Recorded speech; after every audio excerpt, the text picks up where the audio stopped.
आज अपने करते हैं फॉस्फोरस साइकिल। फॉस्फोरस एटीपी का मुख्य घटक है जो ऊर्जा वाहक का कार्य करता है। इसके अलावा यह डीएनए का भी एक मेन कॉन्स्टिट्यूंट है। फॉस्फोरस जलीय जो इकोसिस्टम में अधिक होता है।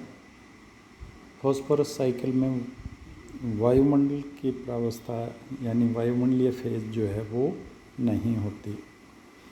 यह पर्यावरण में प्राकृतिक रूप से फॉस्फेट आयन जैसे घुलनशील अकार्बनिक फॉस्फेट आयन, घुलनशील कार्बनिक फॉस्फेट आयन, कणीय फॉस्फेट अथवा खनिजीय फॉस्फेट के रूप में पाया जाता है। इसके मुख्य सोर्सेज जो है पृथ्वी की चट्टानें तथा कुछ विशेष डिपॉजिट्स हैं जो कि पिछले भूवैज्ञानिक काल में निर्मित हुए हैं। फॉस्फोरस साइकिल को अपने एक साइक्लिक फॉर्म इसकी रिप्रेजेंटेशन है जो डायग्रामेटिक रिप्रेजेंटेशन उसके द्वारा अपने समझते हैं कि ये जो फॉस्फोरस साइकिल दिखाई गई है इसमें फॉस्फोरस का मेन सोर्सेज बताया गया है। Phosphate rocks, guano deposits, fossils, bone deposits. Phosphate rocks बड़ी बड़ी चट्टानें जो है उनके अंदर फॉस्फेट जो है वो डिपॉजिट रहता है। ग्वानो डिपॉजिट्स एक्चुअली क्या होते हैं कि ग्वानो बर्ड्स हैं और ये समुद्र के पास में समुद्री मछलियों को खाते हैं और उसके आसपास पेड़ों पर ये बैठते हैं। तो वहाँ पर ये इतनी अधिक संख्या में होते हैं कि इनकी जो एक्सक्रीटा जो होता है, इनका वेस्ट जो निकलता है वो एक फॉस्फोरस का बहुत बड़ा सोर्स होता है। तो जिसको अपने कहते हैं ग्वानो डिपॉजिट्स। इसके अलावा बहुत सारे जो फॉसिल्स हैं या बोन्स जो नदियों के द्वारा या जा कर के समुद्रों में डिपॉजिट हो जाती है तो वो बोन्स, तो ये मेन इसके सोर्सेज हैं। फॉस्फोरस जो है अकार्बनिक फॉस्फेट यानी ऑर्थोफॉस्फेट के रूप में प्लांट्स के द्वारा लिया जाता है। तो ये जो फॉस्फोरस के सोर्सेज हैं इन सोर्सेज के द्वारा जो फॉस्फेट है ये जो सोर्सेज दिखाए गए हैं ये फॉस्फेट एरोजन के द्वारा डिजोल्व फॉस्फेट में बदल जाता है।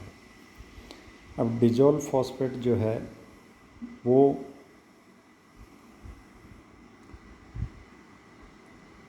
ऑर्थोफॉस्फेट के रूप में प्लांट्स के द्वारा लिया जाता है।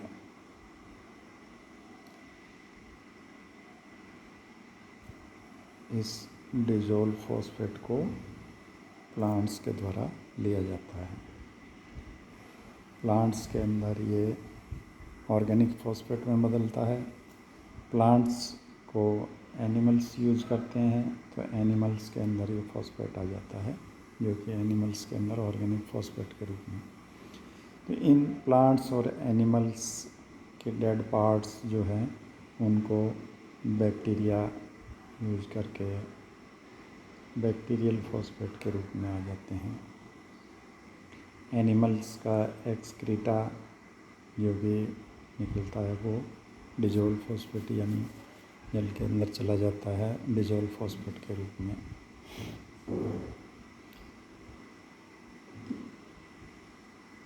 एनिमल्स के जो टीथ, बोन और टीथ्स हैं जो है वो कि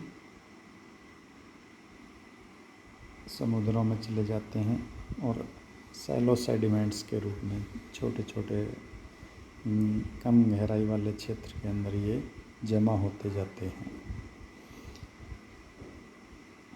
इनमें से कुछ फॉस्फेट डीप सी में चला जाता है जो कि वापस इस सिस्टम में नहीं आता है। डिजोल्व फॉस्फेट को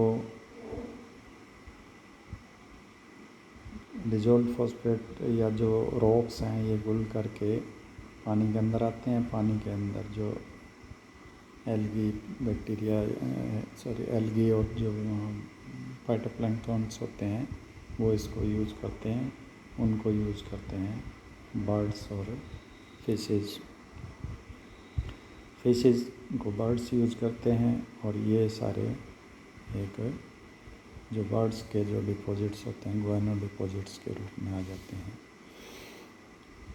तो इस तरह से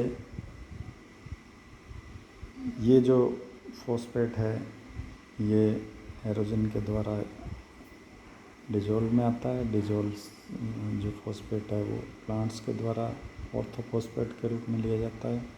प्लांट्स यूज़ करके इससे ऑर्गेनिक फॉस्फेट में बदलते हैं। ऑर्गेनिक फॉस्फेट को एनिमल्स द्वारा यूज़ किया जाता है, तो एनिमल्स के अंदर ये ऑर्गेनिक फॉस्फेट में।